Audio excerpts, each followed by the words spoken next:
খুবই ভালো। আলহামদুলিল্লাহ, অনেক মজা, অনেক মজা। ভর দুপুরে হঠাৎ করে আমের জুস খেতে ইচ্ছে করলো, এর জন্য দীপুকে বলে গাছ থেকে আম পাড়ালাম। কাঁচা আম, টসটসে রসে ভরা। আম ছিলানো হয়ে গেছে। আম ছিলানোর পর আমরা আমগুলো টুকরো টুকরো করে কেটে ফেলেছি। রাশেদ ভাই আমার ভিডিও করবা? আমগুলো ধুয়ে ব্লেন্ডারে ব্লেন্ড করার জন্য রেখে দিলাম। ভাই পুদিনা পাতা দে। তারপর দিয়ে দিয়েছি আমরা পুদিনা পাতা। পুদিনা পাতা অনেক উপকারী এবং এটা সুগন্ধি বাড়াতে সাহায্য করে এবং খেতেও টেস্ট চেঞ্জ করে দেয়।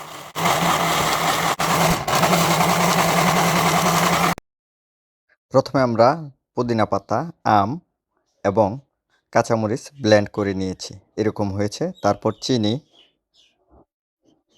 একটু লবণ এবং টাঙ্গাইল সুইট অ্যান্ড বেকারি, এটা একটা দই, আমরা হাফ কেজির মতন দই দিয়ে দিলাম। দই দেওয়ার পরে আমরা আবার পানি দিয়ে দিব। যতটুকু পানি দরকার ততটুকু পানি দিয়ে আমরা আবার ব্লেন্ডার করে নিব। ব্লেন্ডারের পরে প্রস্তুত হয়ে গেছে আমাদের জুস, আমের জুস।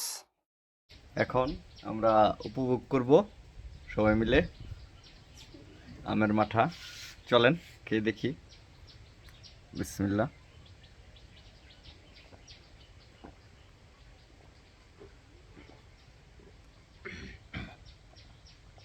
সে লাগতেছে, কেমন লাগছে? খুবই ভালো। আলহামদুলিল্লাহ, অনেক মজা, অনেক মজা। অবদানটা কার? বলতে হয় বড় ভাইরই। না, আমার তো কোনো অবদান নাই এখানে।